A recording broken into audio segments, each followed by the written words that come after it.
Es esmu Uldis Misiņš, uzņēmuma Avoti valdes priekšsēdētājs. Avoti ir mēbeļu un granulu ražotājs Gulbenes novada Lizuma pagastā. Vēlējāmies Scanias elektroauto izmēģināt, jo uzņēmumam Avoti ir ļoti svarīga ilgtspēja.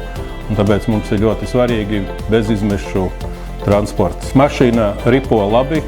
Lielākais izaicinājums ir Latvijas infrastruktūra automašīnas uzlādēšanai. Vieglajām automašīnām Latvijā elektrouzlāde ir sakārtota ļoti labā līmenī. Smagajām kravas automašīnām tā ir liela problēma, kur veikt uzlādi. Tas ir kopā ar puspiekabi, jo uzlādēt var, bet tad ir jāatķer nost puspiekabe, kas ir pietiekami liels izaicinājums, lai to veiktu. Šis elektroauto ir ļoti jaudīgs, ļoti liels griezes moments. Kā šoferis saka, forši ripo. Tas, kas ir mazliet pārsteidza, vai neteiksim, jo mēs bijām testējuši arī vienu citas markas elektroauto, tad par šo Scania automašīnu mēs varam teikt, ka ir solītis uz priekšu pozitīvā nozīmē. Lielākie izaicinājums ir, lai ar mašīnu varētu nobraukt dienā 600 km. Tad tas mums būtu ļoti interesanti un mēs uz to parakstītos diezgan ātri.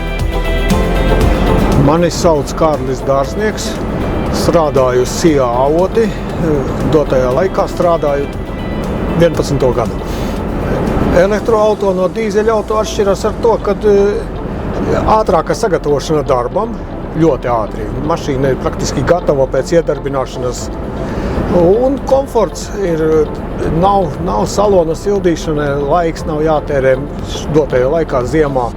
Viņa tieši būtiski ar šo atšķirās no dīzeļauto. Troksnis dīzeļauto ar pakešlogiem ir apmēram tas pats.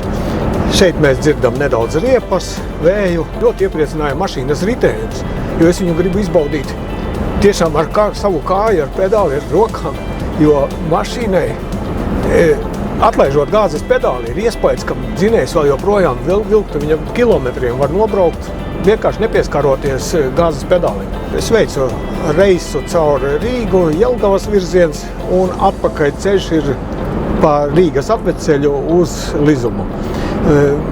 Man paveicās, ka mašīnas akumulatora ietilpība atbilda, ka es varu izbraukt, lai atpakaļ ceļā uzlādētu atkal pilnu bateriju.